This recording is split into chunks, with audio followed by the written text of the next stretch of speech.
Ladies and gentlemen, welcome in to the Second Row Podcast reboot. Uh, there's a lot of things going on right now, man, but first things first, uh, the circle of life, okay? We're guaranteed to be born and given a choice. And when it comes our time, regardless of when that is, when it comes our time, our choices have been made. Our choices to stay here are taken away. And regardless of anything, what we leave behind is a reflection of us. Today, to start the Second Row Podcast out, if everybody will, with me, we're going to have a brief moment of silence. As you can see on the left side of your screen, James Beard, his mother has passed away. So at this time, I'm asking for everybody to join us in a moment of silence.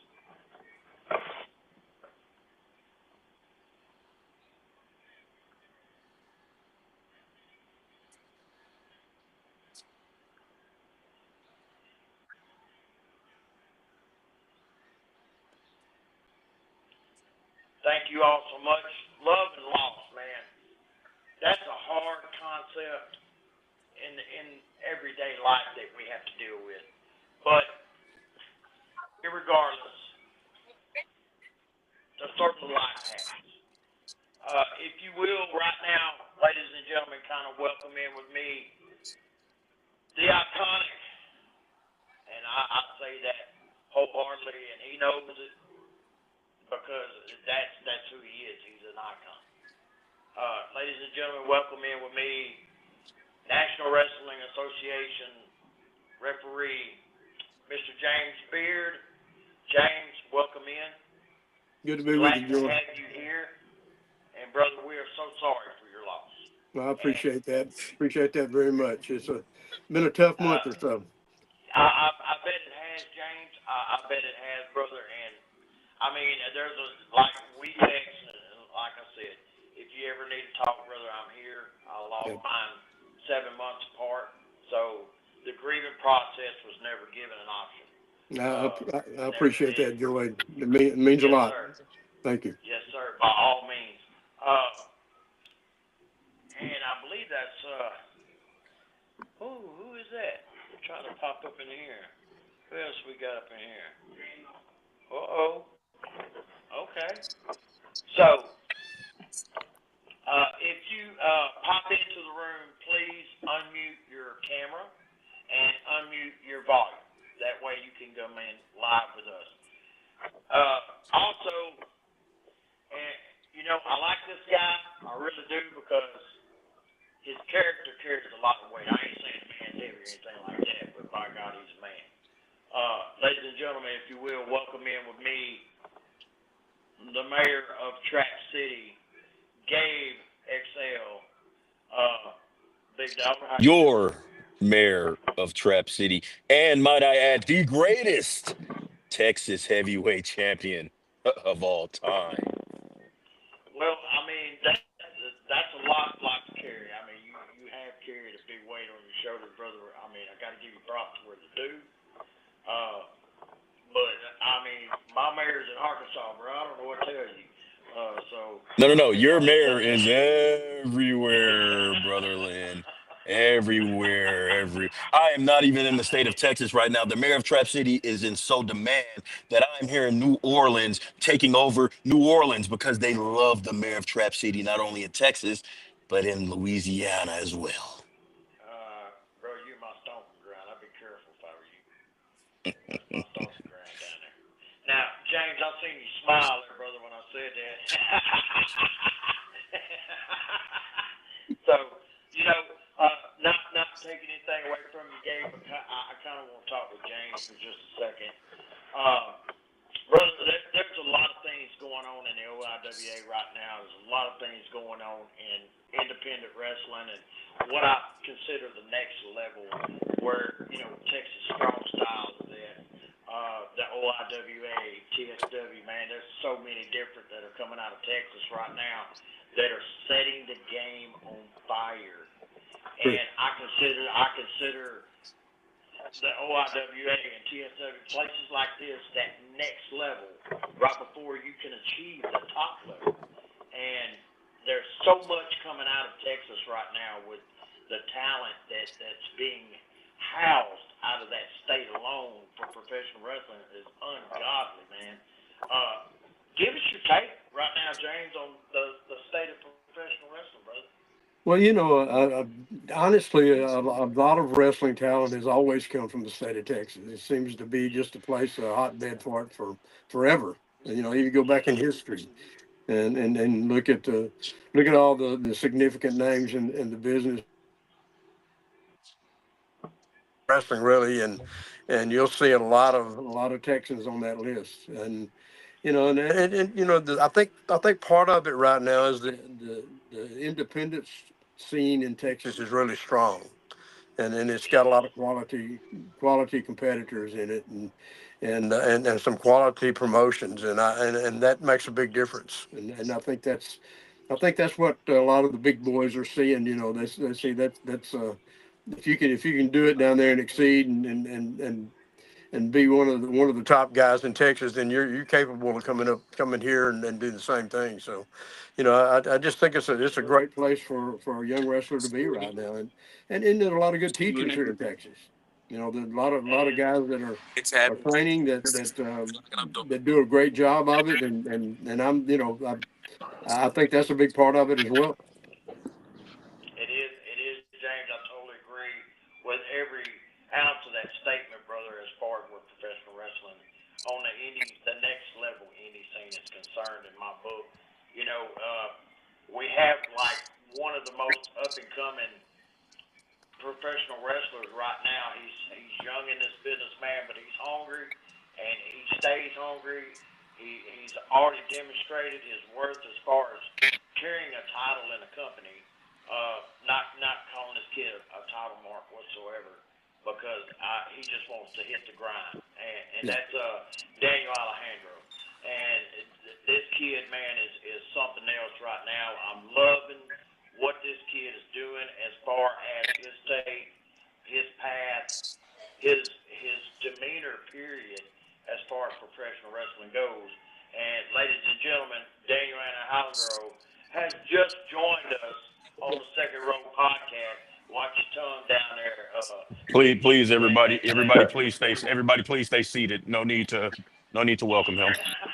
It's too late now, bro. It's too late now. Appreciate you for having me, Joey. Nice to see you, Mr. Beard. Good to see you. Yes, sir. Man, Daniel, you do your little path that you have been traveling so far, man, in this journey or roller coaster. There's so many different names that we can give this business that we love so much that we just like to tell our story through. Tell us about a little bit about your travels so far, Daniel, with professional wrestling. Man, it's like I don't take it for granted one bit, man. Just cause I've only been in about 2 years, 8 months. It'll be 3 in June, and to be where I'm at, like a lot of people don't even get to step in the ring or having a first match that that much time spent in the business. So, I feel it's a privilege to be a part of this in any capacity, whether you're a cameraman, ring announcer, ref, wrestler. It's a blessing for sure, man. And the travel, it's like everything that comes with the game that kind of we get, put on with. I travel a lot with Dante. I pick his brain as much as possible. And to see that for sure. Because I feel like naturally you draw the people that you can relate to. And being only 23 years old and Dante being 35 with the family and everything, I can see like he sees a lot of himself in me, and we basically come from the same background, same upbringing. So I just naturally grew to a guy like that and seeing his maturity from telling me his growth from when he was a young kid before the business, when he got into the business, now that he's in it and being where he's at, it's just, it's been a blessing, bro. It's been a blessing. It has been a blessing for him, and then I can't take nothing away from the guy. And James has watched his work too. Gabe Excel, man. Your mayor Finally. of Track City, your mayor, not mine, your mayor. Not mine.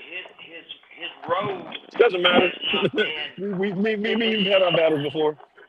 It's okay, bro. His road has not been rough yet. I don't think that he has really been challenged yet. If you understand where I'm saying that with. I am the challenge. I don't think he's been challenged to his potential. I see that coming in the very near future, but as for right now, I think there's a lot more to be witnessed by Gabe than meets the eye. And James will probably give you a little perspective on this as well too, because he watches so much talent in the ring, and not only inside the ring, but right outside the ring too. Because James is a hell of a trainer, and he does a lot of that, man. And James, when you're working with these young kids and you see certain mistakes, the easy way is to tell them how to do it, right? To do it the right way. The hard way is to get them to understand the psychology of why you're doing that. Let's just say footwork, for instance. Okay, let's just use that as a basic drop for what we're fixing to discuss. The basic footwork in professional wrestling, man. Are we a bunch of fairies that should be bouncing around, or are we placemats to tell a story? But when you're talking about teaching young guys, the technical aspect of it, there's several different ways to do the same thing, and different teachers will teach different things a little differently than others, and I have my way, and another guy may have his way, but in the end, there are certain aspects of the technical side of it that you just have to master, and if you don't do that, then you don't have any kind of basis to grow on, and no foundation to build on. And those are the things that you have to get down first. And that's the hardest thing for young guys to accept sometimes, because in order to do that, it takes repetition. And I'm talking about to the point that it's almost boredom. And then a lot of guys don't want to put in that kind of time. They don't want to put in that kind of effort to get things just right, to where everything you do, as far as all the basic things, are just natural. They look natural. They feel natural. They happen without even having to think about it. And those are the things that you, if you don't get down right, then everything you put on top of it's not gonna have a basis to go back to. And that's a hard thing for young guys to accept, because they want to go from here to there too fast. Yes, they do. Yes, they do. I will chime in on that, Mr. Beard, because the only thing that me and Daniel will ever agree on is the fact that we were both trained by the great Dante Smiley. And Dante Smiley is a creature of repetition. And his favorite word when we were trained was again and again and again. And then when you're tired, do it again. Yeah. That's exactly what you have to do. And I've known Dante since he started. I'm literally since he first started. And he was green as a gourd then, just learning the basics and things.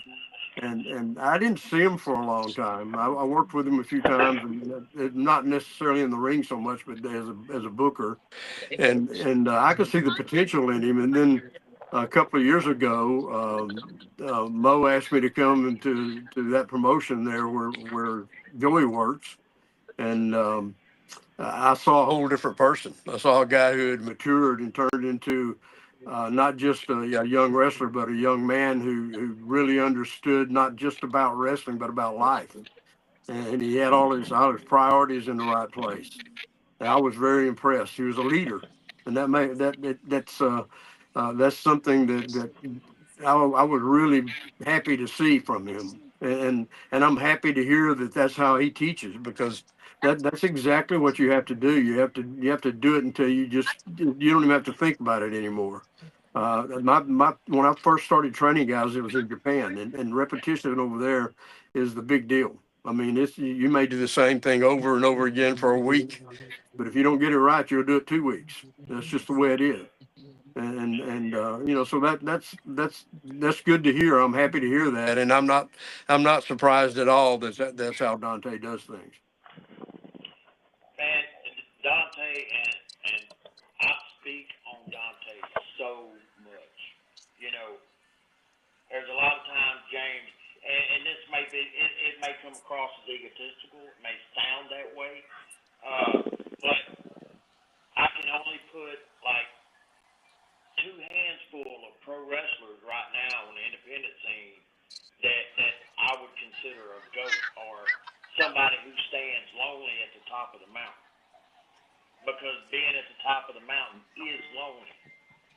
And a lot of folks don't get that.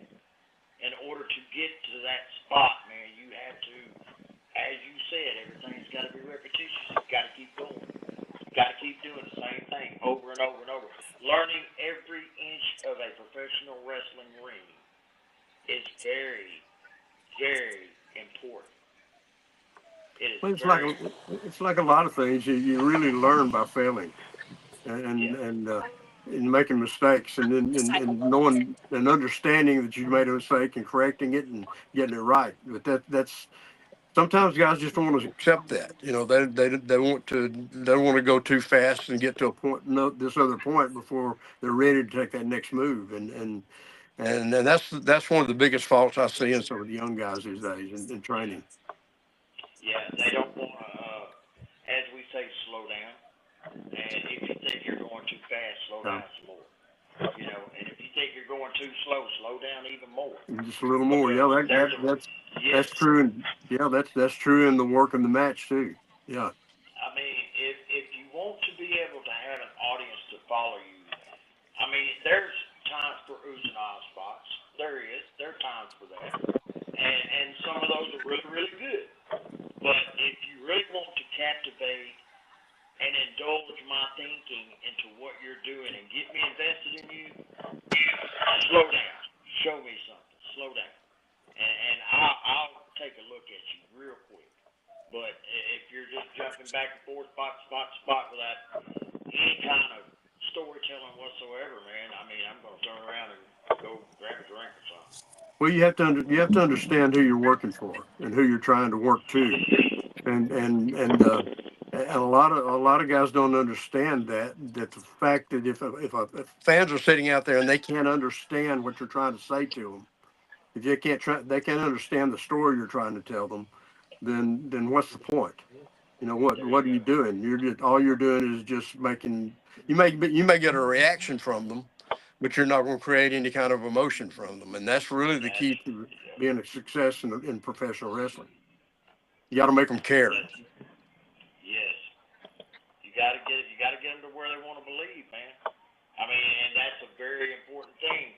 Baby and heel, both sides of the spectrum, both sides of Absolutely, the yeah, fence. yeah. However you want to look at it, if you're the bad guy and you're wanting to beat somebody's ass, well, these five people that are sitting right here, you want to beat that ass in front of those five and make them believe that you just beat his ass. Okay, that's what it is. And if you're the baby, these five over here, you want to make them believe in the reality of actually getting your ass whooped. And that is a very hard thing for some guys to comprehend. Again, slow down, man. Slow down. Take him out there. Give him an ass whooping.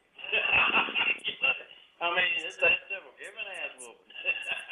I mean, now, I've watched Daniel do some of that. I've even watched Gabe do some of that. But the best one today that I have watched do that I have worked in the ring with, And brother, there are so many. And Tim, he's a really, really good friend of yours. That's Tim Story. Yeah. And I can't never say anything bad about Tim Story. I'll never be able to say anything bad about that guy. The time that I've worked with him, dude, that he made me a believer. And if you make me a believer and I'm officiating your match, you just did something.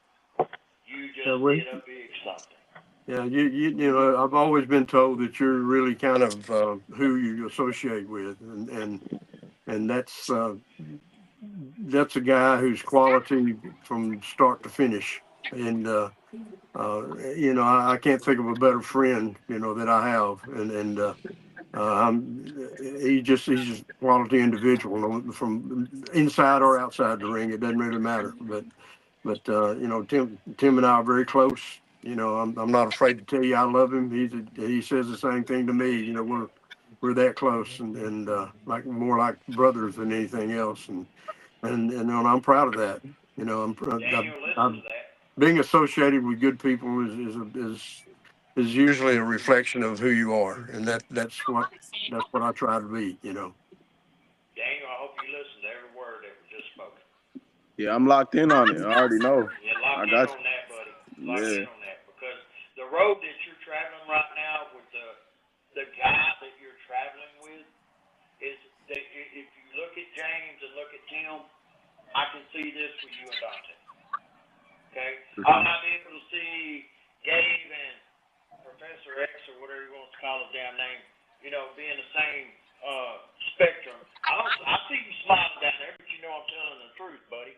Hey, Okay. I've had the benefit of being around some really great ones. I will give Dante all of his flowers, but I've also been able and fortunate enough to be around Nate the Great Lawson for the past year and a half, and he Good. has elevated my game. You know who it is. Your president of Okay. Sword Championship Wrestling, Nate the Oh Great yeah. Lawson, and he has elevated my game uh, Yeah, as yeah. much as Dante. So I have the ability to uh, pick their brains on the regular, and they're always going to shoot it to me straight, whether it's you know, hey, Gabe, that doesn't make sense, or you know, this is the story you're trying to tell. Let's tell the story. Um, yeah, anybody who knows Nate Lawson knows he is big on keeping the story and keeping everything in sync and everything makes sense, and it's even the little things. So I've learned to pay attention to the little things when I'm able to work with Dante and Nate. So they're two great minds who I talk to on the regular. Hey, and that's something that you need to constantly do. You know, constantly seek out. You know, ask questions, man. You know, Coach Mo talks about this all the time, and I'm sure James does too. When they get in the locker room, and there's so much great talent that is associated with the locker room, and they look at all the rest of the guys and they go, "You see this guy, this guy, this guy, this guy. They've been somewhere." If you're not picking their brain right now, the problem is not with them. The problem will be with you because you're not picking their brain. You're I not tell trying to people. learn. I tell people all the time I learned a lot more by listening than I ever learned in the ring. Yes. And Yes. you know, I had a lot of great teachers. You know, in fact, everybody I worked with, I consider a teacher for that matter. But Yeah. There you you go. know, a Hey. lot of great mentors. You know, riding in the car with guys like Skandar Akbar and being able to pick the brain of guys like Johnny Valentine and Red Bastine. You know, guys that I grew up admiring, you know, but I learned more, you know, Gary Hart, you know, guys like that. I learned more just listening to them than I ever did working in the ring. Man. And I think that if you keep your ears open and your mouth shut, you can probably do that yourselves, you know. Oh man. You said Gary Hart, and I was like, oh wow. You know that the name Gary Hart is synonymous with professional wrestling, man. Wow. To know that far back, dude. And James, every time you step in the ring, my man, I want you to know I learned something from you. It's kind of like we did the Sword Mania last year, and or was it I think it was last year. And I came back to the curtain and you grabbed me. You said, "Why did you let that kid grab you?" You know, and I was like, well, I told him to let me go. You know, don't grab me, man. You know, James was like, yeah, he didn't need to grab you, man. He didn't need to grab you. You learn, even us, and I'm 56 years old, brother. So, and we won't talk about the conversation meeting you had the other day, James. I don't want to make anybody else mad, okay? You're my brother, and I love you. I'm 56 years old, man. Every time I watch you go through the ropes or go into a ring or something of that nature, man, I learn from you. Everything that I have watched on YouTube or Netflix, Hills, anything that you want to synonymize yourself with as far as being in the world of professional wrestling for as long as you have, I have watched at some point in time. I have had the opportunity, as I said 12 times, to watch you live. And every time I learned something. As a kid, I was like, that's what I want to do. Right there. As a kid, I watched James Beard refereeing people like the Rock and Roll Express. I appreciate that. That's you know, that means a lot to me. You know, the job that as the referee job is really about enhancing whatever we're working with, every match we work in. And I've always felt like if I'm in a match, I'm going to make it a little bit better than it might have been otherwise. And that's the whole key to it. And it's really about trying to get everybody you know what, you got to know what the point is. You got to know what the story is, and you got to know how to get them into that direction. If they get a little lost or something, you got to be able to help them out. You know, you know, your body language, your facial expressions, the way you vocalize things, all of that tells that story. You're the narrator in the ring. You're helping the audience understand what's going on. A lot of times when they can't tell, you're the one that's got to tell them, and with one of those things, and that's one of the things that I've always taken a lot of pride in, and that on and being the guy who lays down the law. You know, if you don't do that, then none of that means anything. So that's true. And we have a new young referee in the OIWA right now. Her name is Paige, and we were talking at the last show, and I told her, I said, you know, reality of all of this is down the road you're going to learn that being a good referee means telling a story for those guys. What I'm talking about is the wrestler. The referee has a story to tell as well. You don't have to go out here and be a wrestler and shine for a wrestler. Your storytelling skills will shine for themselves, by themselves, for you in the ring while you're telling the story for these 2 or these 4 or these 6, however many's in that ring at that point in time. If you can figure out how to tell a story with these guys, and that's where I always go back and say, listen to what they're talking about during the match. When I do clinics, you know, when I do clinics, I don't do clinics for referees. I do wrestling clinics. And the reason that I insist on that is that if the wrestlers don't understand how to work with the referee, then what's the point in me teaching a referee what to do? And so one of the things that I'll ask them when I first start a clinic is, I'll ask, you know, how many of you guys out here are workers? And of course, all the wrestlers will raise their hand, and all the referees will be just sitting there. And I'm like, well, then what do you do? And they said, well, we're referees. And I said, so you're not a worker? Well, that's a problem. Your referee is a worker as well. You're just happen to be a supporting worker. You're the supporting actor in the play. You're the guy that enhances what the other guys are doing, but you're working just like they are. And if you can't work, then you're not doing your job. You know, and so yeah, I don't buy this. I don't buy this business that a referee is supposed to be invisible. You know, if you're invisible, you're not doing your job. You got to be a part of what's going on. Now, there's times when I've seen referees go overboard trying to get attention, draw attention to themselves, and that kind of thing. But and there's a time and a place for that. But as far as being invisible, that's silly because you're part of the act. You're part of the play. You're part of the story. And if you're not, then you're not doing your job. It's that simple. Ladies and gentlemen, I would like to also, and I want y'all to understand that this was a huge leap for this young lady. And she is my sister. I love her to death, man. Her and her whole family. They are just superb and great. But she is the first women's international official to step out in OIWA and go international. This last week, she went No, to the no. UK. Wait. I'm not the first woman. I'm the first Official. referee. I am the first official at all. Not man or woman, any of them. Speak it like it's supposed to be spoken. Just just saying, just saying.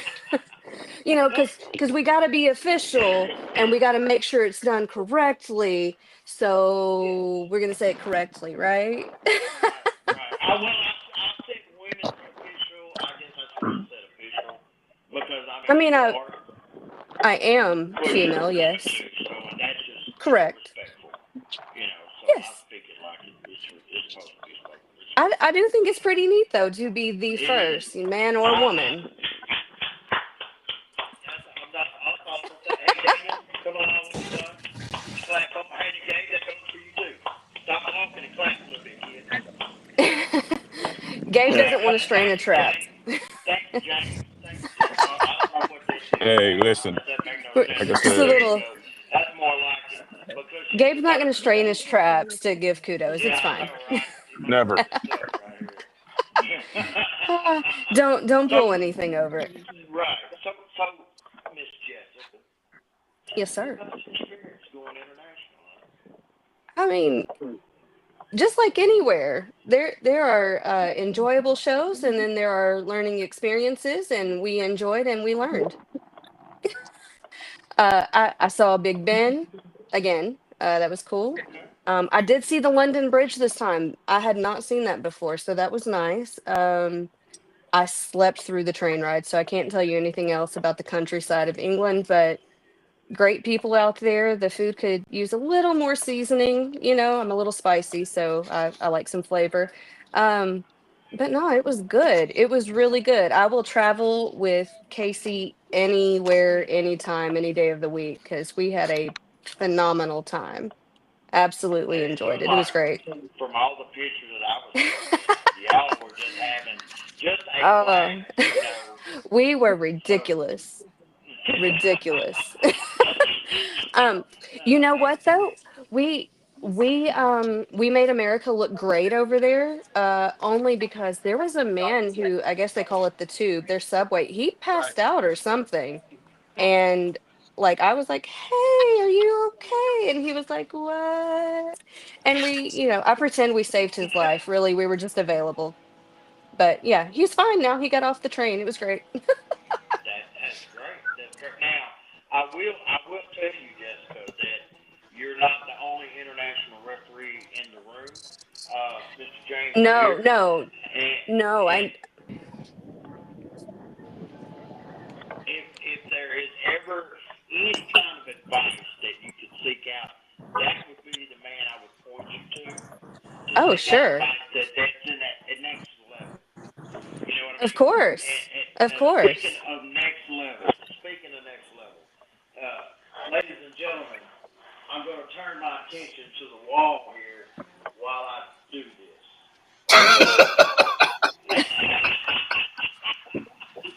Ladies and gentlemen, if you will, please welcome in with me at this point in time the OIWA Universal Champion, Mr. Dante Smiley, the GOAT himself.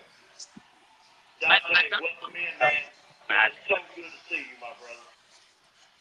Hey, man, I appreciate it, bro. It's good to be here as always. Thank you for coming, my man. I've seen some of the backsplash from Sormania. Dante, I'm kind of, and Jessica, you know I love the Maldonado family, honey. I'm kind of a little, I'm teeter-totter right now, okay? Kind of teeter-totter. Because you know just as well as I do, Dante, I back everything that you do, bro. I think that on the independent scene right now, if a guy really wants to test himself to see if he is absolutely ready for the next level, Dante Smiley is the guy that you need to go test that against. That is my opinion and my opinion only. Do I get out? We call that the Dante test. Hey, watch your mouth over there, kid. Hey, I've been through the Dante test. I've been through the Dante test. I'm proud of it. I have The mayor's proud of not it. been through the Dante test. I have not. been through the Dante test. Okay? That is a sign of respect when the that is Only a sign time of will tell, respect Judge. when Only the time Dante. will tell. What do you mean time will tell? Time will tell what? Well, you All I haven't. need from you, all I What? needed from you was the knee pads, and thank you for the knee pads. They have served me Even well. even as a referee, you haven't. You're yet to ref one of Dante's matches and stuff. That's what I mean by only time will tell. Again, Okay. like I said, Okay. I've been put through the test of Dante, but inside the ring test with Dante, where you do the hard work to get to that point, right? You do all the hard work to get to that point, and then when you get in there and you put to the test, that point is proven time and time and time again. Time again. I talked about this a little bit earlier before Dante got on here, but I think he knows how I feel about him, and you know how much I appreciate and respect the fact that he is, from knowing him from where I knew him to begin with, and knowing what he's become.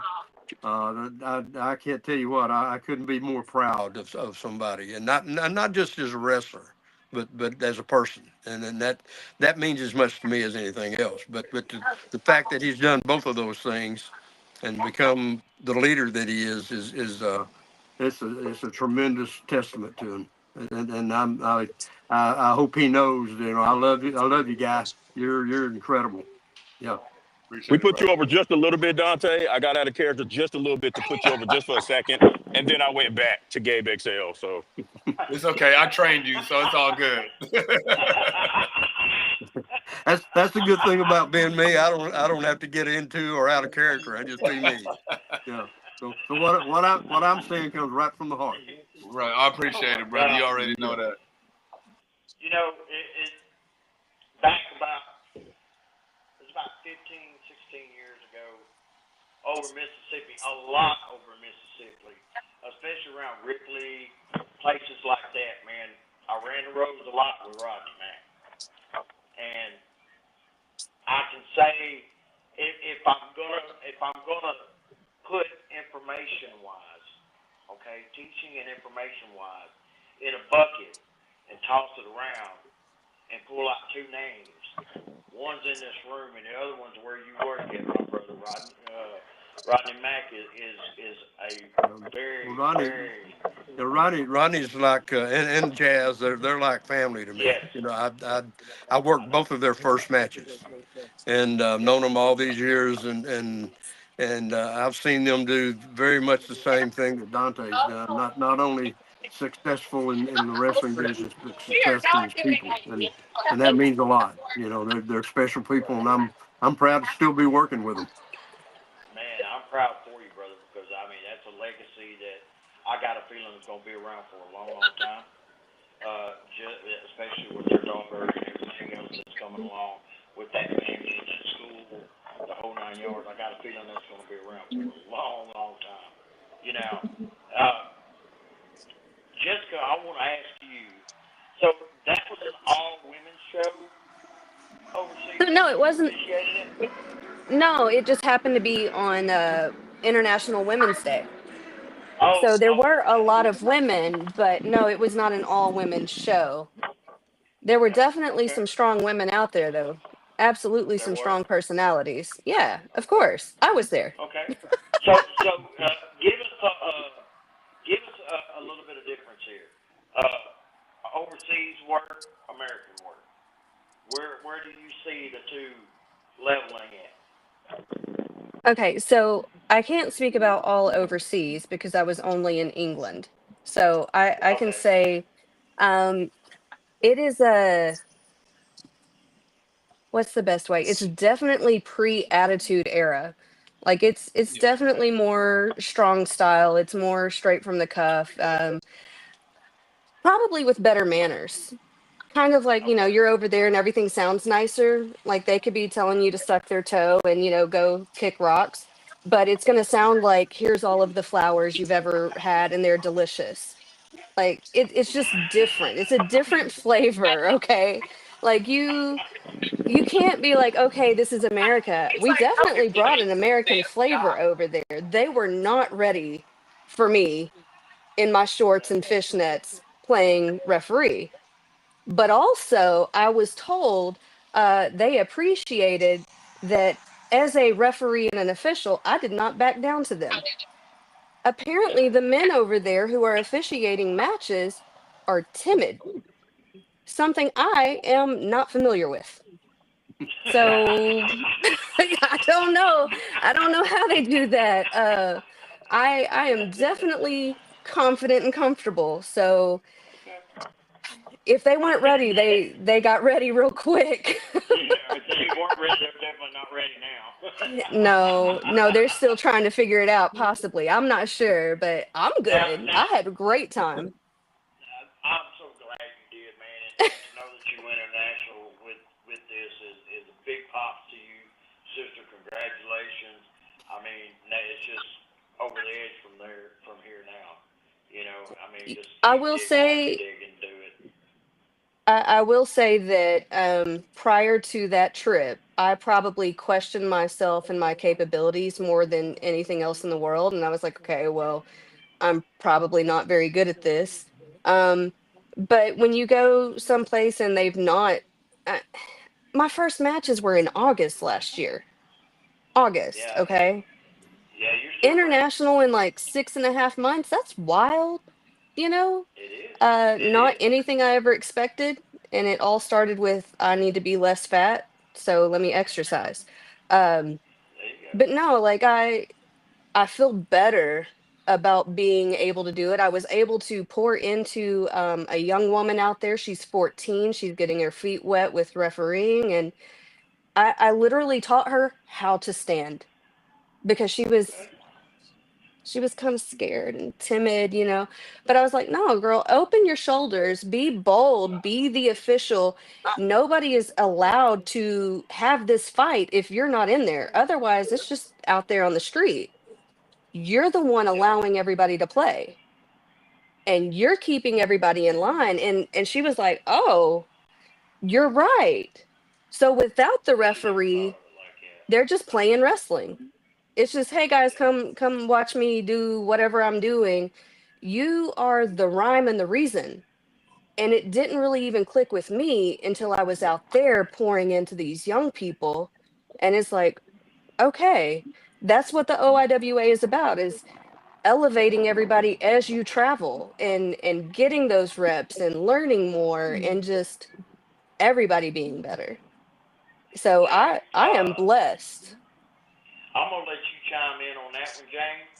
I know kind of what I was gonna say to her for that, as far as teaching that young lady, 14 years old. Again, like she said, young, getting her feet wet. Chime in on that and let Miss Jessica know where her teachings lay Well, that young lady's life at. yeah, someone that young is not. It's not surprising that they'd be a little timid, and Oh, of intimidated, course. and I think that's something you just have to kind of grow out of. And my first trip to Japan kind of came all of a sudden, and I wasn't really expecting it. And when I went over there, I wasn't sure exactly how I was supposed to act or do, so I just acted like I normally do.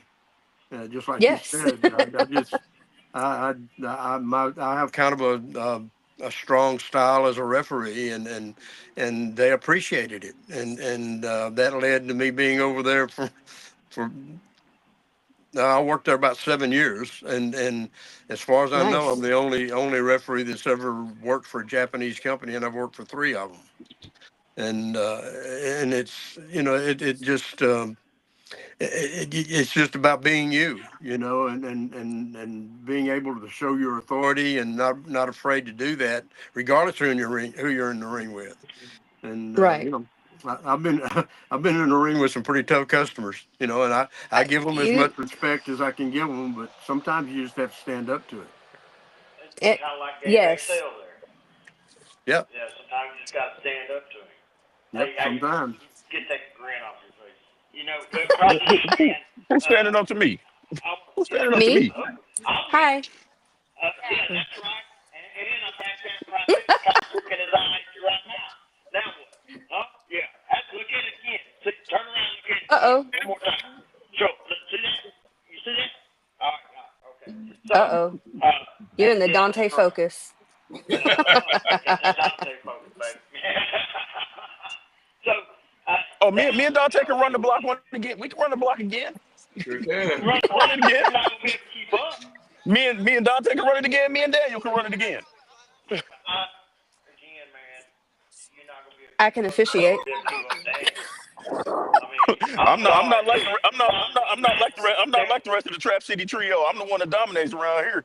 Well, the funny thing about that is you are like the rest of them because every single one of y'all have lost to me at some point. So it kind of puts all y'all in the But same boat. I'm the only one holding gold right now. That's true. Ah, You the best one out of all of them, obviously. Can't take that away.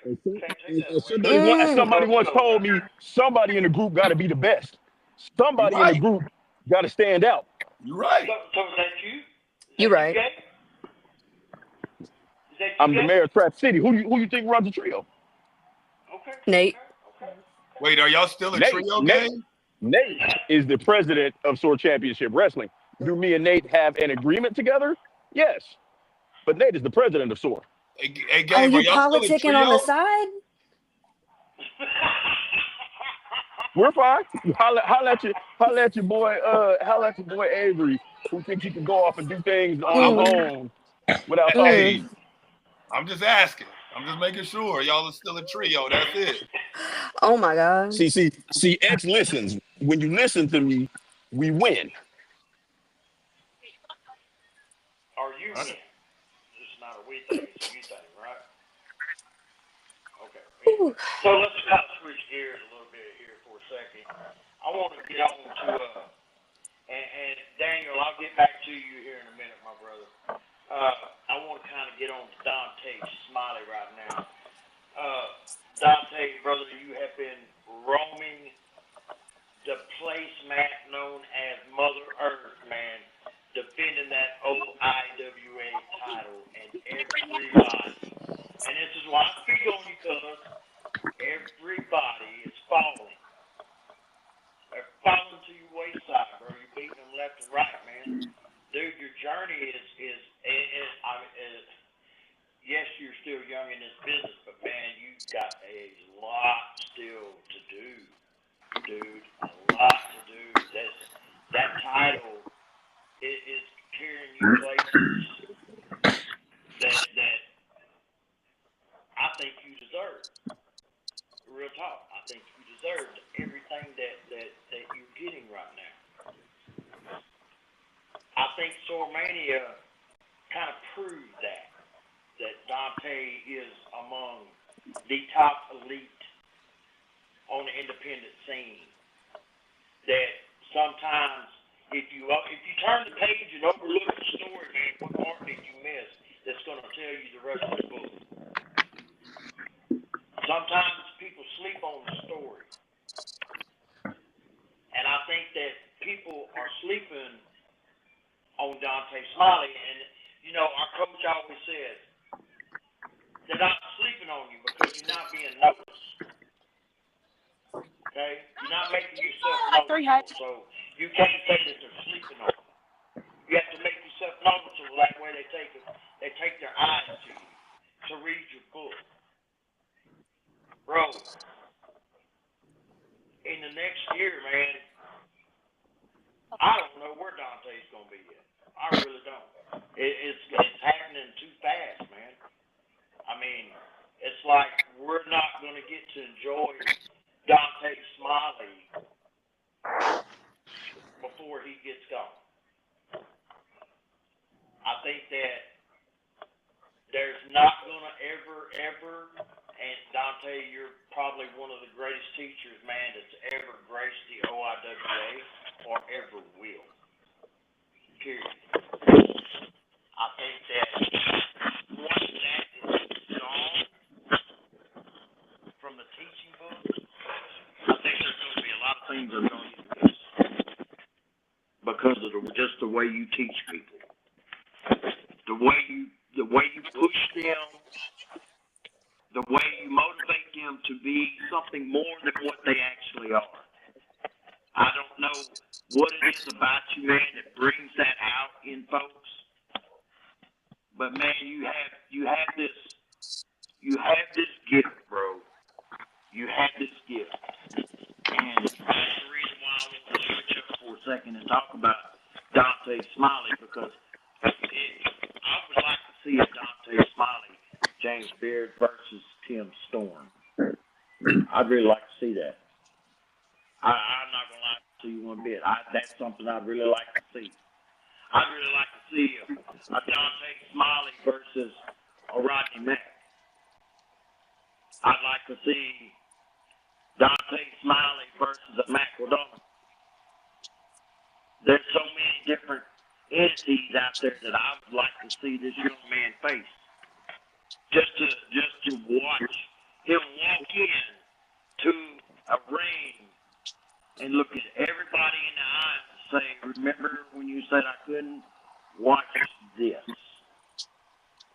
And Dante's going to go out there and he's going to show out. And not only is he going to show out, but he's also going to show up at the same time that he's showing out. I would really like to see a versus Tim Storm. James Beard, maybe you could help us with that. Well, we might can make that happen. Dude, that's a money maker. I don't care what anybody says. That would be a money maker in itself. And that young man right there, Dante Smiley, walking in with that championship versus Tim Storm for that championship. Oh my God. I believe that would be something that's pay-per-view worthy. I sit around with my buddies that live close to us all the time, and or talk with somebody like James over text. And man, I would like to see this, or I would like to see that, or I would like to see this guy run an angle with this guy, or something to that nature. You know, who would you like to see run an angle with? You know, and then they ask me, and I'm like, okay, so do y'all know who Dante Smiley is? And they're like, what? So, oh, you don't know? Okay, so let me go right here to my social media and pull Dante up. And I want you to watch one of these matches right here. Here, let me pull out this Austin Aries match. I think you'll like that one. Oh, wait a minute. I have a good one, too. This is Josh Alexander. That's a TNA Impact champion. Hang on a second. I got one of them, too. You know, and I'll do that. And they watch it, and they're like, holy shit. We didn't know this guy existed. You didn't know he existed. Okay, so you watch independent wrestling, right? You go take in independent shows, go look up Dante Smiley on YouTube. Look at some of the guys he's faced. And you'll see a lot of guys that want to be that guy. Now, I'm not saying that, I'm not trying to blow his head up in any way, shape, fashion, or form. I'm not, because I don't have to. I don't have to. Go take a look at it for yourself. And I'm not the only one that can vouch for Dante. There's 3 other people right here in this room that are with us besides James Beard, who can also vouch for Dante Smiley and tell you what kind of a person, what kind of a wrestler, what kind of an athlete that this gentleman is. I stand behind that, and I'll always talk about my dog, the GOAT, the OIWA Universal Champion, Dante Smiley. I don't Well, care. you don't have to convince me. I already know that. I know a little bit about wrestling talent, and I'd put Dante in the ring with anybody in the business right now, and I wouldn't have a hesitation about that whatsoever. So and I think he knows how I feel about that. He's on par and better than most anybody out there. And Yes. I would, I'd love to see him get the opportunity to wrestle a lot of the bigger names right now. I think he would show up and show out. Yes, he would. Yes, he would. Dante, you have a problem showing out, kid? I mean, it's been a very long time, if ever. When have you known Dante not to show out?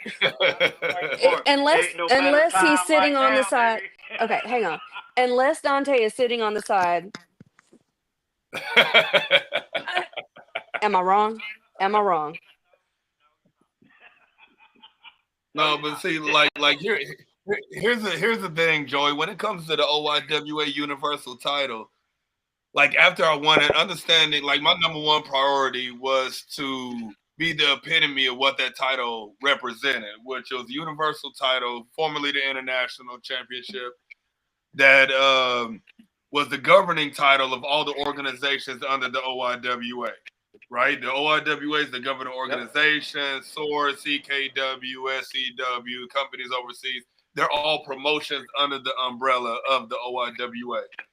And my big thing was not only to go to those, but I wanted to make the Universal title one of the most prestigious titles in professional wrestling, period. So I carried myself as so, and when people will reach out to me for bookings or vice versa, like I made sure that they understood that what I wanted to do had to be, you had to include that.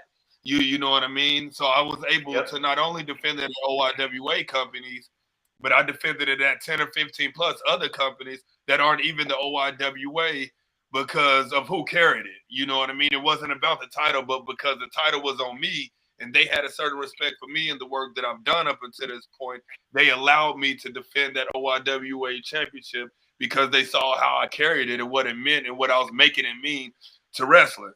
You know what I mean? Some titles, when people get them, will make that individual. You know what I'm saying? And whatnot. And maybe at the start, it's like that for every champion, right? Because they get the title on them. You know what I mean? So at that moment when they first get it, it could be the thing. But as time goes on, the person has to start making that title mean something and start building value and worth, not only for the organization that they're defending it with, but also for that individual itself. So I was able to elevate not only myself, but also how the OIWA was viewed and also how the OIWA International / Universal Championship was viewed. And you know, whenever the day comes that I don't hold that title anymore, I just pray and hope that whoever has it puts in the same effort that I did to be able to elevate it and make it mean something and not just be a title that's only defended at OIWA companies or organizations or promotions, however you want to lay it out, but actually try to put it out there to make it a prestigious title that all promotions respect, as I have, because the fact that I was able to defend it at a lot of so many other promotions shows that they viewed it in a prestigious manner because of how I elevated and what I made it seem like it meant via social medias and how I carried it and whatnot, you know what I'm saying? And also it helped that I didn't oversaturate myself in Texas. I did that long ago when I was part of one of the best tag teams to come through Texas and the Radical Athletes with me and Ty Wilson. We worked everywhere. You know what I mean? We're all over Texas and stuff like that. And that never did anything for me personally, outside of giving me a good payday. What really started changing and getting my name out there that much more was definitely when I started becoming a little bit of a stickler of who I worked for and whatnot. And to be able to enhance my value so people couldn't see me at 10 different places within a 2 or 3 hour drive. You know what I mean? When wrestlers do that, they devalue themselves for said company. The way I was able to elevate myself for soaring the OIWA was because anybody within an hour drive of the DFW had to come there to be able to see me. It was no Dante at MPX and Texoma and any other places that I was working in AWA when they were still around at one point in time. You know what I'm saying? I was at all them different places and whatnot. And so that's highly important for people to be able to do. And like I say, when the time comes, it needs to continue to be that. So there's two things that happens with a title. Either the title elevates the man, or the man elevates the title. And you want a man that elevates the title. And thank God you got a guy there that's capable of doing that and willing to do that. And that's the key to it. Yes, sir. I mean, this is the reason why we speak on Dante Smiley so much. Gentlemen, right now we need to talk about the next up-and-coming show.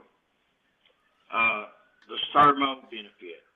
Ladies and gentlemen, if you've been following everything that's happened with our coach, our mentor, our brother, our leader, pretty much our everything in Bobby Horn, a.k.a. Sermo, you've kind of followed along, and you know that a lot of this stuff, man, that has happened is,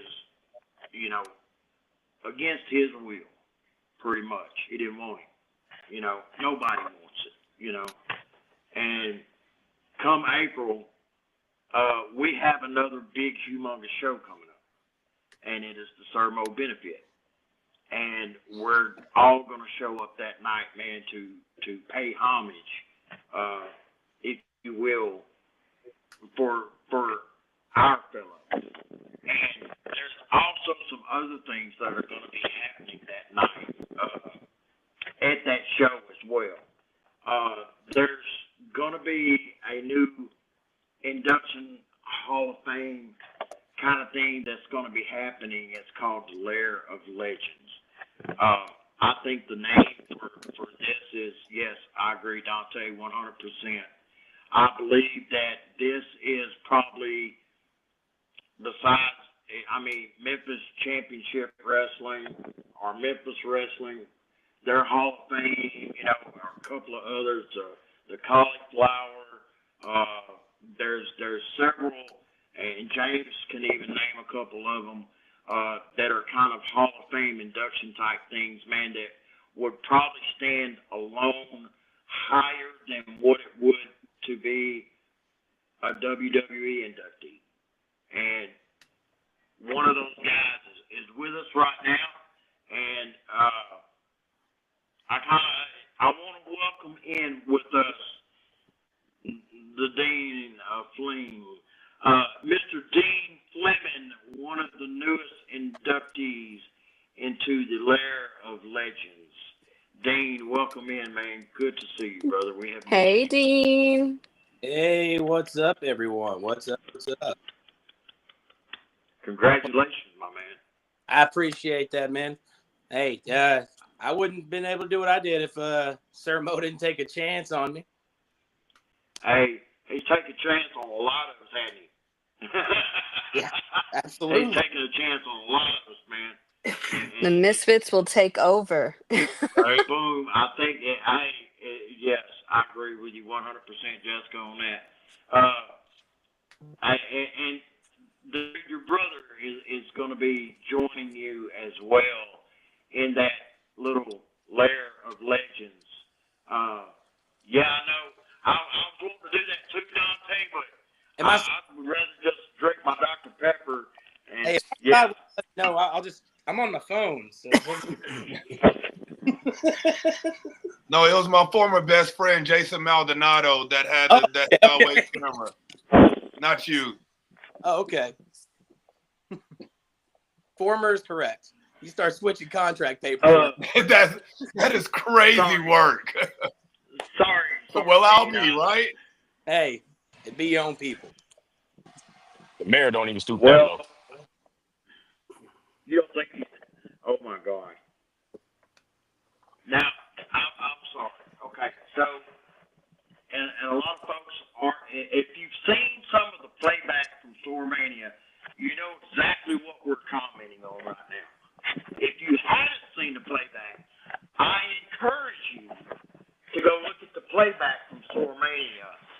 watched some of the ongoings that were kind of behind the scenes, some of the contract signings, some things like that, because it really, how would you say, Dante, I'm in a stands kind of happy. I'm not really, and man, I love this dude's death. Just spit it out, bro. Just spit it out. Dude, why? Why? Well, first Why? off, I didn't come on here to tell everybody why I did what I did. I don't have to tell anybody anything. I ain't got to explain myself to nobody. I came on here. All I did was come on here to talk about why I haven't said anything in the last couple of weeks. That's all I said yesterday. I'm still waiting for my apology. I'm waiting for an apology from Dante, from Potato Head Lawson, to Sermo himself. Y'all owe me an apology for making me have to do that.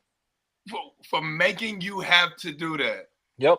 Y'all made me have to do that. We made you have to do that. What does my president have to do with this? That's like a kid acting up and say, "Don't make me spank you."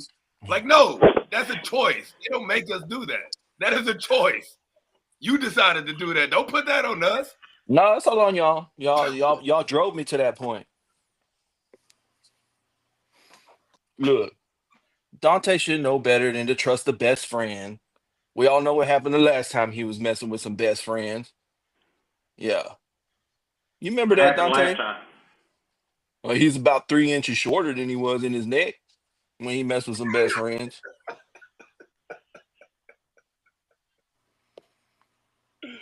Oh, man. He's talking about when I was on Endeavor for the first time and took a power driver and got my C7 fractured. That's why he's making a little analogy right here. You got to read between the lines. I get what he was saying. We good. Took a couple of those power drivers. Happens.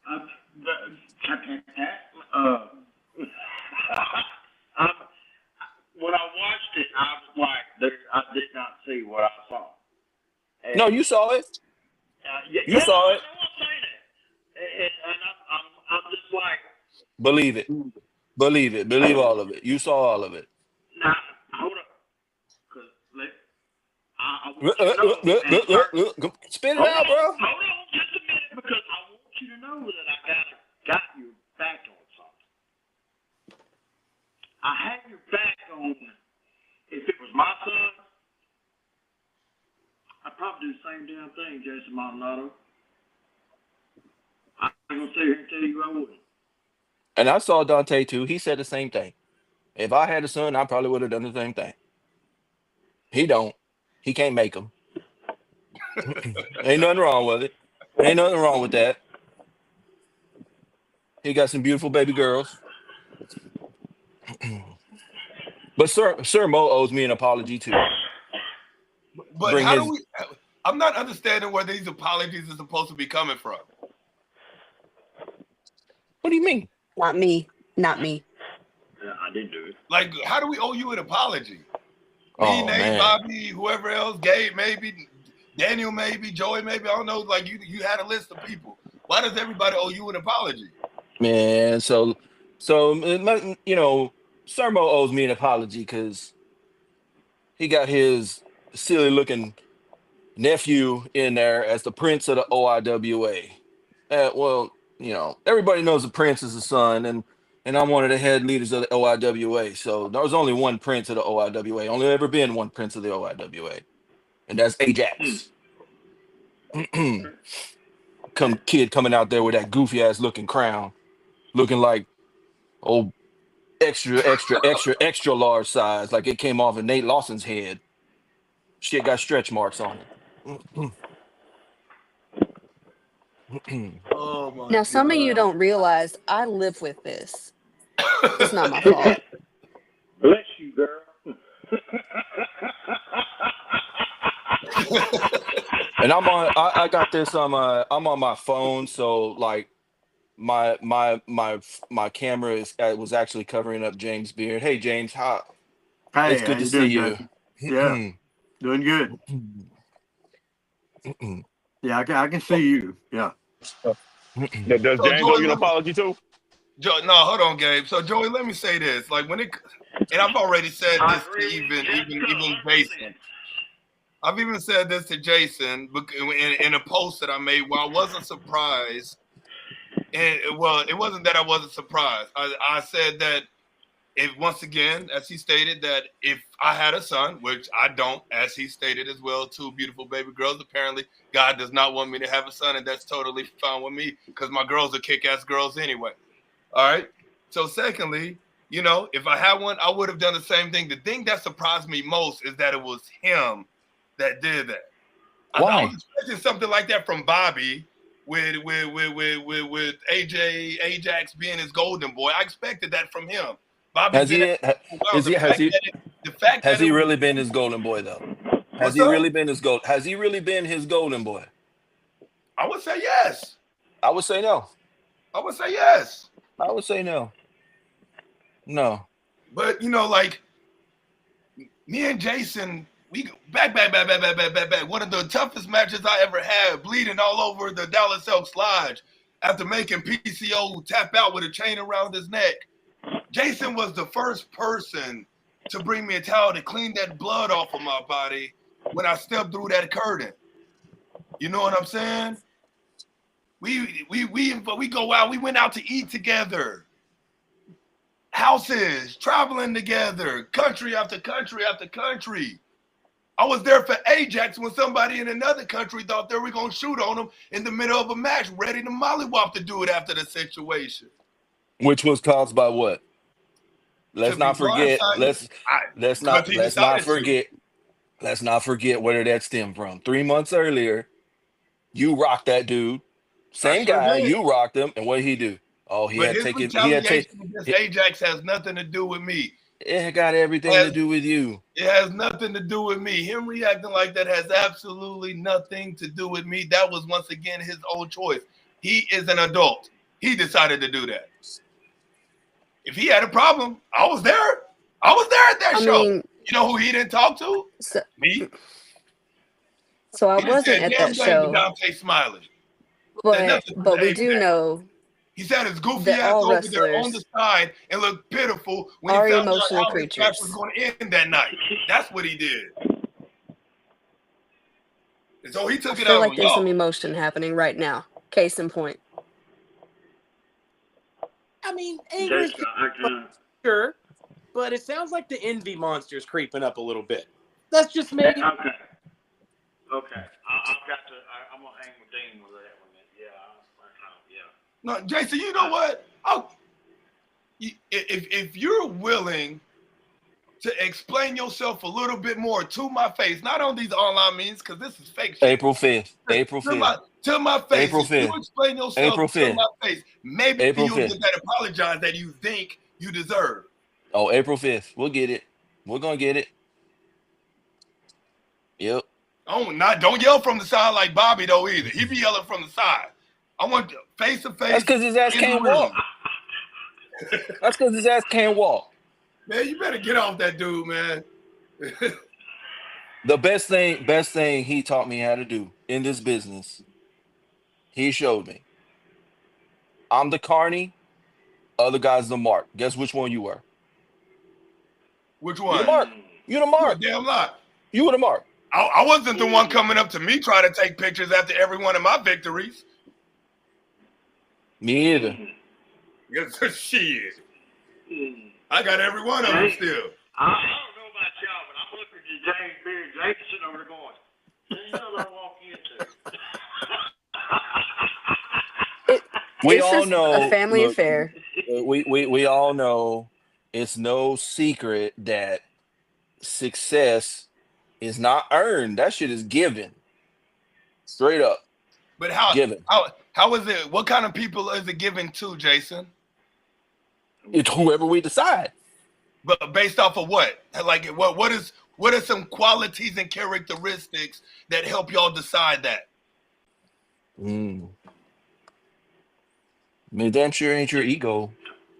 Oh, but part of it was. because I learned from someone himself that sometimes to be successful in this business, you have to have a little bit of one, a good, healthy one. And that's exactly what I've always had. Seasons come and seasons go. And my Your season is season still is and my over. season is still 4 years active. Yeah, but if you ain't got nobody to help your season along, I mean, at some point the investment just has to stop. And Then how you got does to that move stop? on. You got to Somebody move got to pay on. me to make it stop. That's why you got You that got a match point now. You got a point there. Somebody got to beat him to make it stop. You're betting on your son who's failed twice over me. 100%. All right. All right. Well, it looks like April 5th we have a standoff in the ring at the Sermo benefit and the first ever Lair of Legends induction ceremony with Mr. Dean Fleming and his brother. Well, that's another thing too. Why did it take so long for that? Where is Mo? Why isn't he on here? Well, Probably at home asleep. No, he's not home asleep. Actually, Mo's probably standing off out inside, and he's probably watching it. He's probably watching you, and he's going, and then he's watching Dante, and he's going, I trained you well.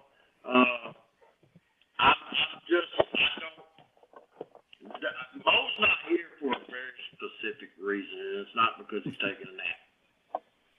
Is it because he cuss everybody out? It could be that, but I can't be 100% sure about that because I was not there. Okay.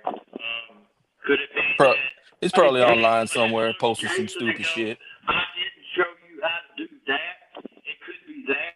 I don't know. Bobby Cage. Bobby Cage. Well, I mean, is this a pew from the hip? As what we hear sometimes.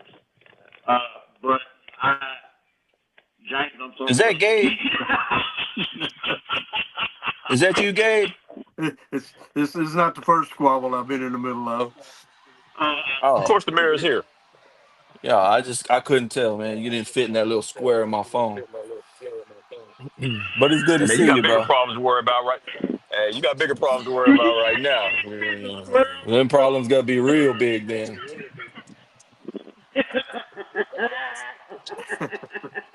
Anyway, if those inductions would have been up to me, Dean Fleming would have got that 3 years ago. Okay. Why did it take so long? Okay. Carried this company. When people said we were going to go out of There was business. still work to do, so it's all good.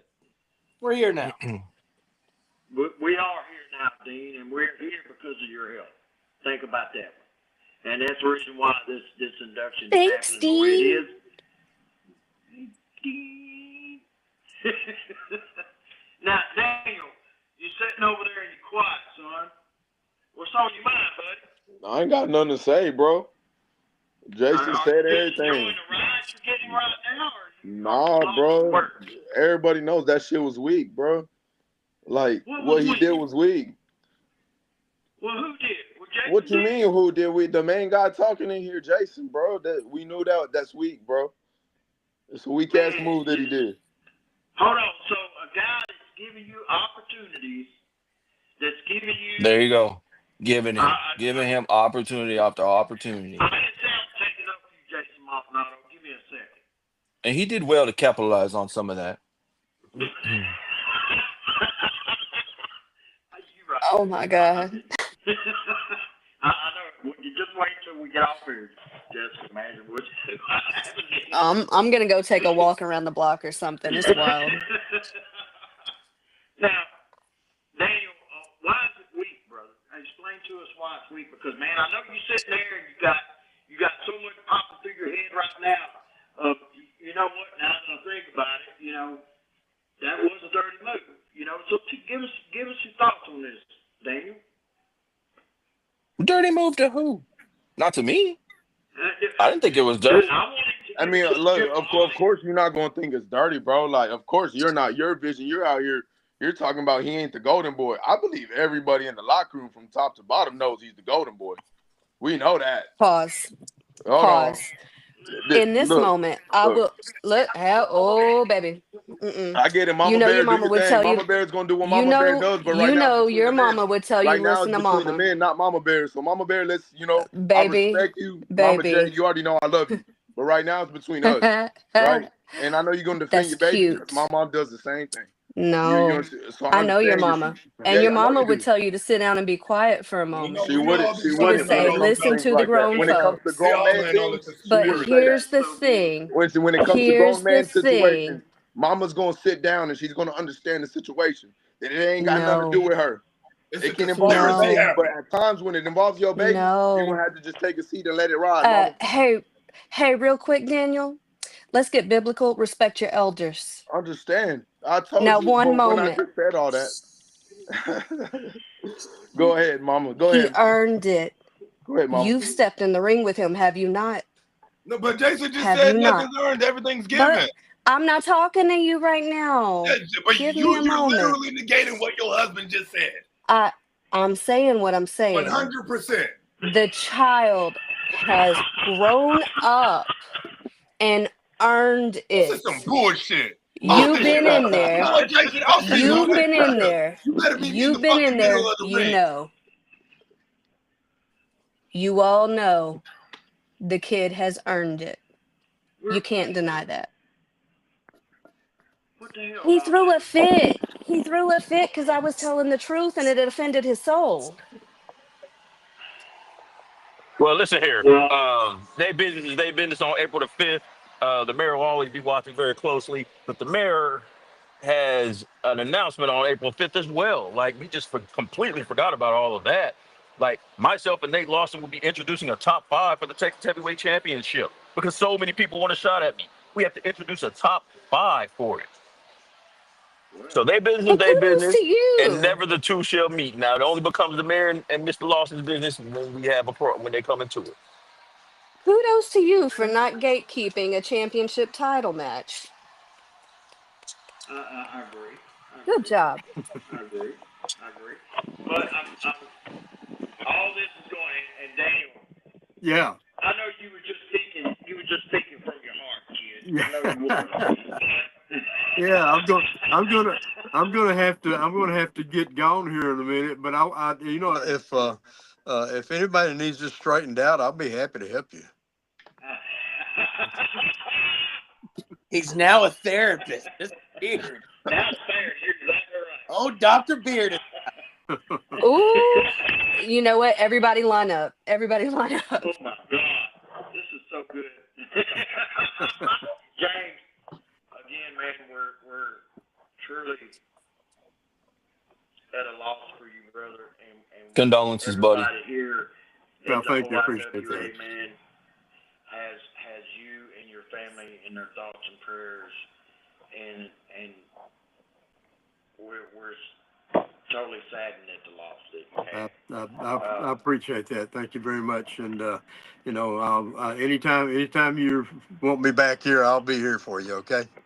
Well, James, as me and you talked the other day, I told you what the segment was going to be coming up. Well, I have you a name for that segment now. Okay. All that right. segment will be called The Ref's Call. Sound like a deal. Does that sound like a deal to you, brother? Yes. There will be a new segment coming to the Second Row Podcast real soon, ladies and gentlemen, called The Ref's Call. Heading that up will be Mr. James Beard himself.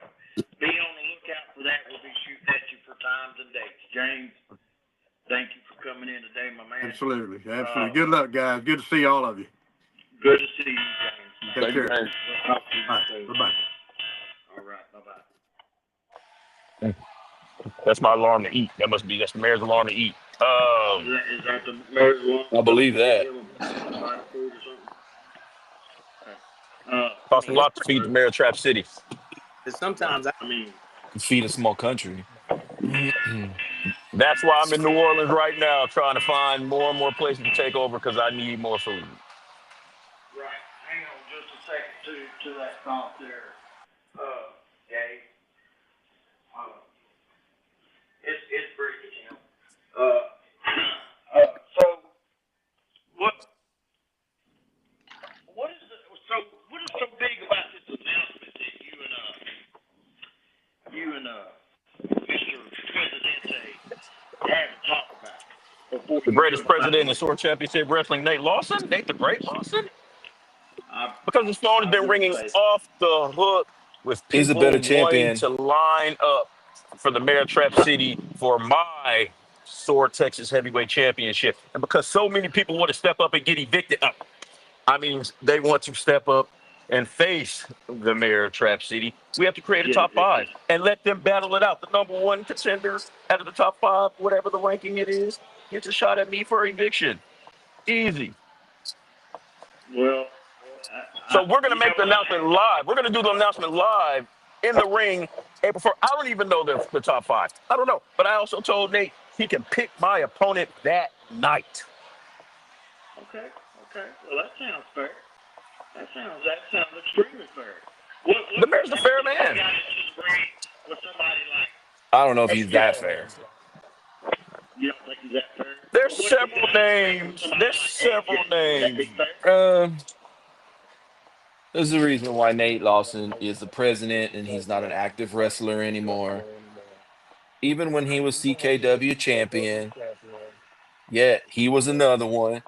Would not give Ajax a title shot in Texas because he knew that he was going to get beat and he didn't want it to be in front of a whole bunch of people and possibly lose his wife and maybe his whole family wouldn't respect him anymore. So it had to be done in Arkansas. He was just hard to deal with, man. He really was. He's still hard to deal with. Now he's crying about nepotism. And guess what? The Mayor of A Trap City has lot no problems with the president. there's Me a and the president lot work of great nepotism together. in this Me and Nate Lawson business. work fabulous together. Yeah, you just watch that guy. He's a snake. I mean, Snake, he likes a little why don't you? nepotism. Let's not lie. Let's not lie. Wait a minute. Wait a I've He minute. does like a I little got nepotism. here His my daughter was there. Nate Lawson into the fold. That's yeah, on me. yeah. Started with Nobody's King mad. That's on me. Nobody's mad about that part. But he No, does Dean, it like a is your little fault, Dean. You nepotism, brought so him into this. Yeah, Dean, he you can't brought be him into this, mad Dean. about nepotism if he also uses it.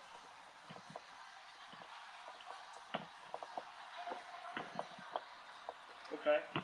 Hey, I don't like I guess I Bobby dropped the anymore than mic.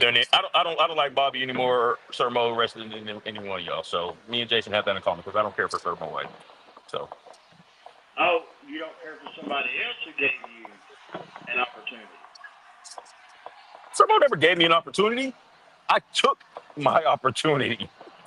I had to take it. He stuck me in tag teams when I first started. He had me acting like a bodyguard for Damien Daystar, of all people. I was held back by Sir Mo, which is why I had no problems beating up his prince multiple times. And that is why Nate Lawson is now the sole president, and he is not in charge. Sir, so Mo can kick rocks as far as I'm concerned. Here's a fun fact about Mo ain't gonna kick nothing. so I'm a I three-time believe Sword that. You're absolutely right on that. times I've been pinned for that belt. Once. I'm a three-time Sword World Heavyweight Champion. And I've only been beaten for it once. That's some crazy statistics there. Let me ask you a question, Dean Fleming. Who's doing the math on that? Not me. I'm not. I'm doing the math on it. It's taken from Well, you're better at And that's it. another thing too. So let's talk about I'm the also an Sword OIW Championship. champion. So, Okay. you know, Two-time. I heard Daniel Alexander calling him the Golden Boy, and if he was really Sir Mo's Golden Boy, then how come he ain't never had no shot at any title over there at Sword Championship Wrestling ever? You know what? I have to kind of agree with you on that, Jason, because you're right. He's never had a shot over it. Okay, so Daniel, you got an answer for that? I mean, I wasn't here previous before all of that. Whenever Ajax joined, I wasn't a part. Right, I joined about 3 years ago when Sir Mo was when we shut And down Sword for a little bit.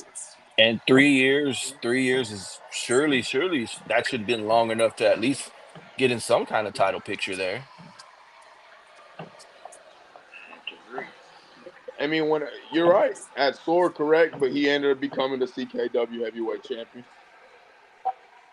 Right, that's one. He beat it off of who we were talking about, Nate Lawson.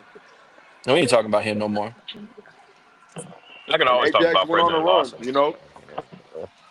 And the thing I about can talk about business too, but I don't. I'm not going to dismiss him as a talent because everybody knows he has the talent. You know, I've seen it. I've been in the ring with him multiple times. He's got it.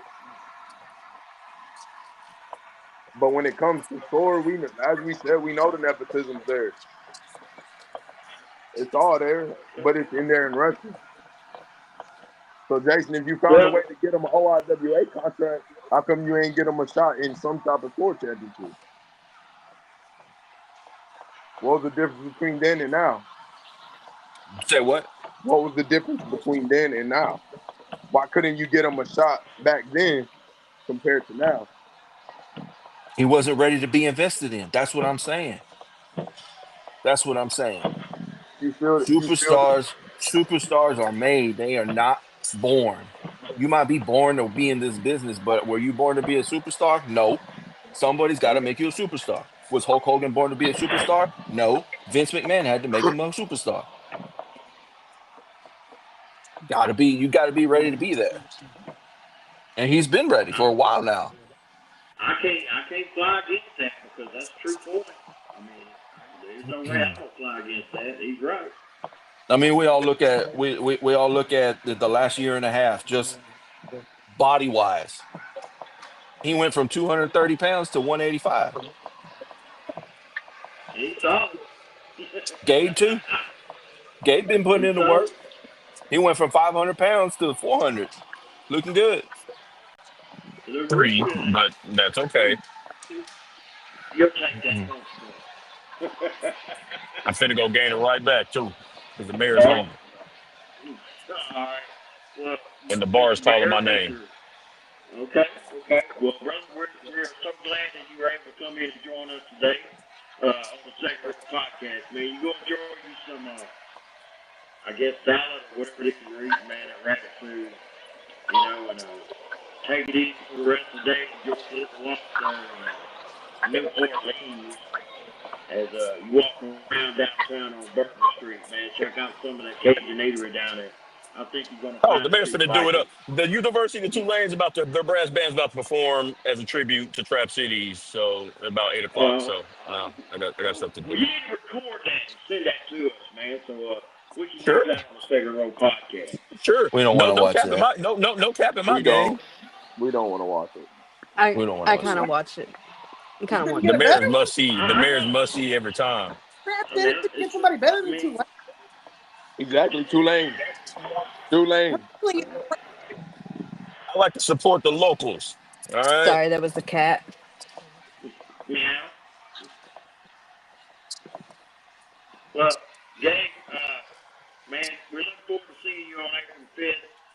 Keep doing what you're doing, brother. Go enjoy your dinner, man, and we'll talk to you soon.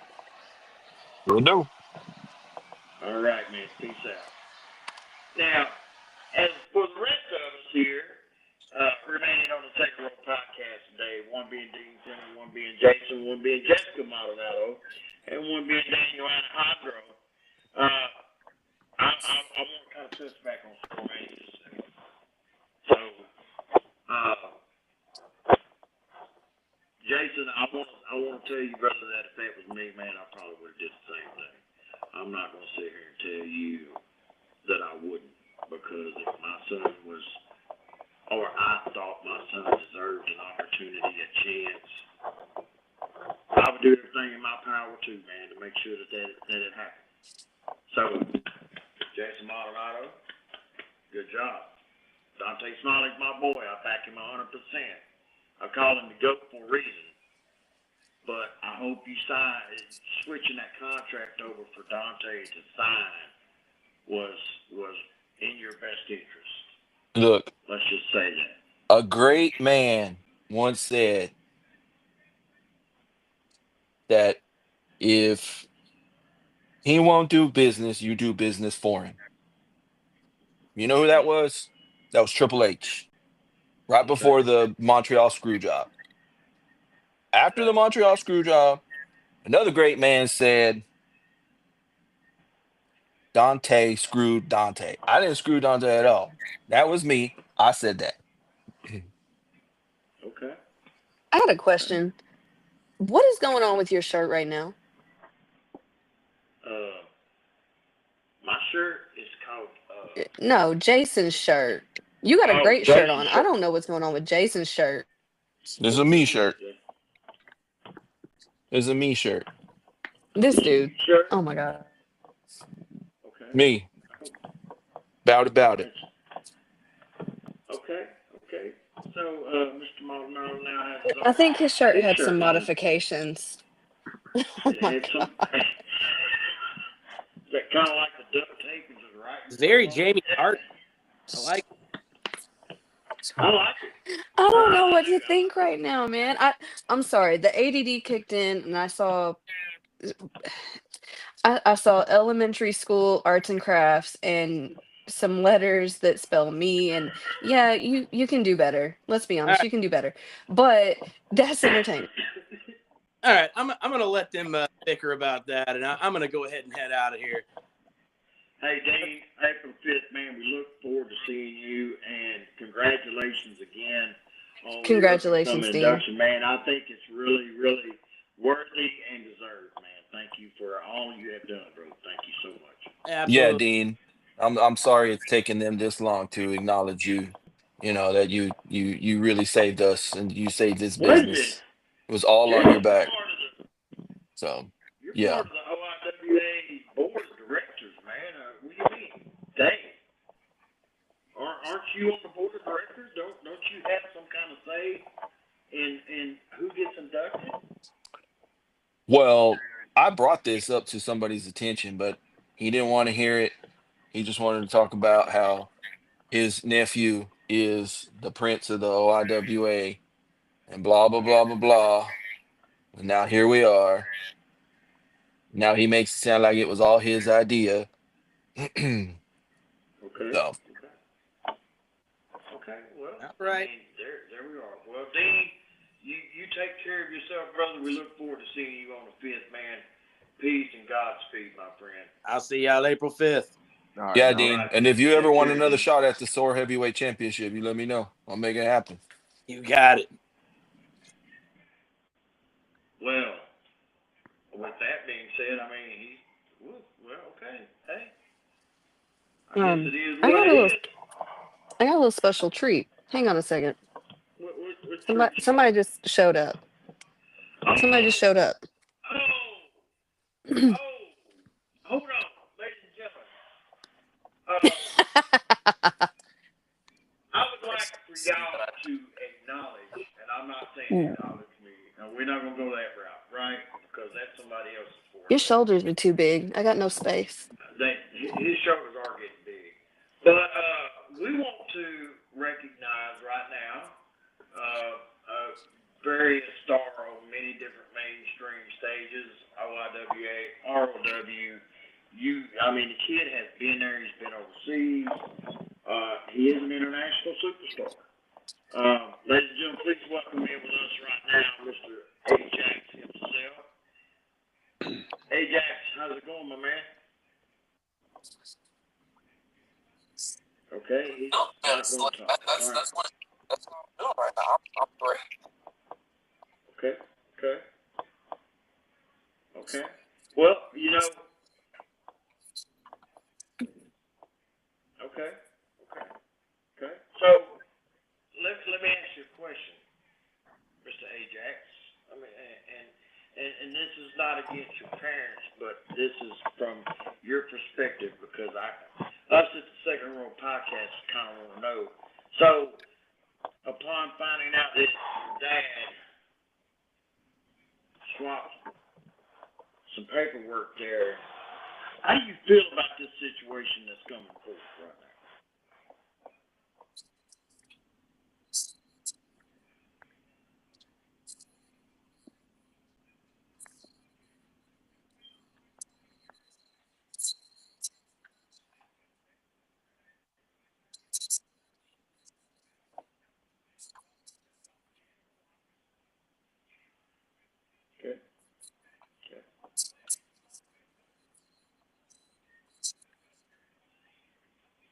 Okay. So, okay. So you feel that, right? You feel you deserve this opportunity that you have been waiting for so long, correct? Okay. Okay. Well, Dad, I want to say to you that I hope your decision is in the best interest of what's in the best interest for him. Why wouldn't it be? Why are you even That questioning why are you that's questioning it's not a question. my parental my come on. It's not a question. It's a statement because you and I both know that Dante Smiley is not going to go easy on him. He And never these has states before. Dante, not by my understanding. I mean, if he wouldn't have went as hard on him as he did, where would he be at right now? Would he have got that opportunity by himself without you having to swap papers over? I It think just he had would have. it had to be done. Look, Okay. Okay. I agree with you on that because I'm not questioning your parental decisions. That's your son. And like I said to you a while ago, I probably would have done the same damn thing and not even thought twice about it. everybody would have done the same thing. Everybody has the same problem with this whole situation. Everybody's had this whole situation with Ajax in the past. He's the golden one, blah, blah, blah, blah, blah. And what it all comes down to is that he has a better support system than anybody else out there, and everybody is jealous because they can't have it. That I is it. agree. I It's agree with not you my 100%. fault. It's not my fault that somebody didn't believe in somebody else's dreams. It's not my fault that somebody didn't want to help somebody get to their goals as much as I do. How I many of agree with these that. other people in this organization have I helped? Everybody. Everybody. Yeah. Yep. You have. I Everybody. cannot deny that you have, bro. Yeah, we don't think about all the damn shows that I've run, that I've put on, all the opponents that I've brought in for guys, paid thousands and thousands and thousands and thousands upon dollars on this thing to make things happen. When I some think of the these one guys person won't get that out you there and sell any tickets, when some of these guys won't get out there and post one promo promoting their show that they're on. This has been a long time coming. I Everybody has agree with you benefited from 100%. everything that I've ever done in this organization. And the moment that I just say, you know what? I'm kind of tired of that. Maybe some of these other punk ass bitches don't want to take it. Maybe they just taking advantage of it. I'm getting a little bit over for it, you know, Okay. and I want to stop I, and I want I to agree with focus you. on somebody that is ready. And I'm That's a right. bad guy now. I'm a bad guy because I decided that. No, I'm not. You know, here's Ajax is what not. was it? Everybody has Uh, benefited from everything I've ever done in this organization, including you.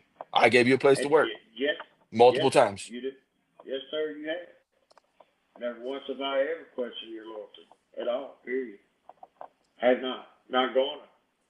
It shows in actions. It don't show through words. Actions speak louder to me than words ever will. I don't give a damn who you are. Actions always will speak louder to me than any word. Uh, Jason, I look forward to seeing you next Saturday. We have a show in Cabot, Arkansas, do we not? Yes, sir. Cabot, Arkansas, Yes, Veterans sir. Park. We got Look at we that. got 11 matches on the card, bro. 11. Hey, it's gonna be a fun night, dude. Very I'm fun. not But I'm not working all those We matches. got we got we got no, Daddy No Legs graduating from Bumps and Bruises. hey, hey, can't Now let me wait to tell you see something, that. man. That kid can go out there and do what other people wish they could. You know, I'll He tell is you a something. whole ass wrestler. He is. He is a hustler. I will. He gets out there and he gets his hustle on. That's for damn sure. You got to give that kid props. He is a great wrestler. I mean, flat out.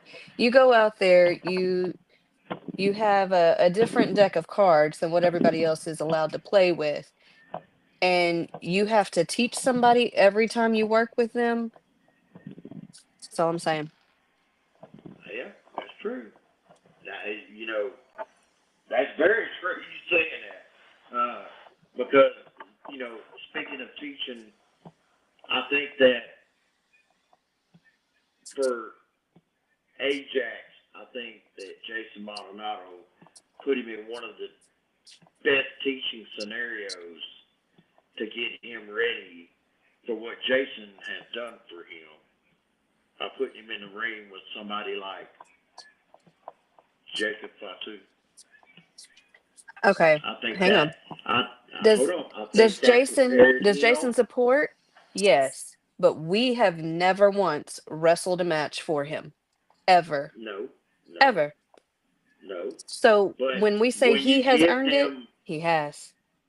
yes, and the giving him a teaching format to earn that is a huge, huge leap, a huge, huge jump that a I, lot of other wrestlers will never get as far as an opportunity.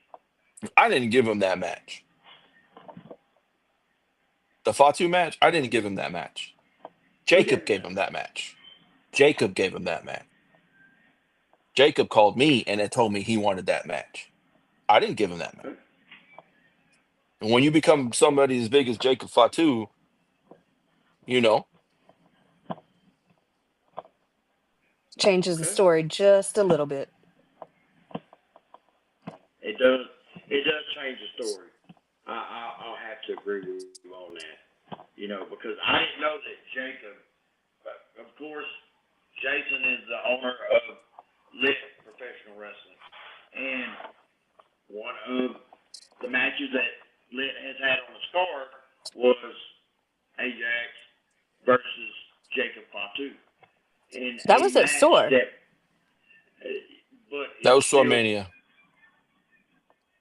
yeah, but it was a Lit too, correct? Or was That was that No. Dante. Dante? That was Dante. That was That's right. Dante.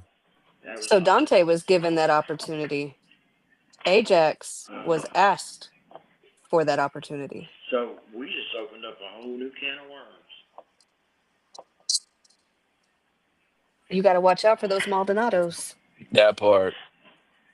That part, man, we just opened up a whole new can of worms with that one. Well, with See, that people being forget we said, don't tell them everything. We don't tell them everything. You can't tell everybody everything because they're never going to understand. They never what understand. that's just what I was fixing to say. With all of that being said, we have about 5 minutes left on our broadcast, ladies and gentlemen. And today has been a reboot that we have been proud to be a part of. I'm proud to have this family as a part of that with Jessica and Jason both.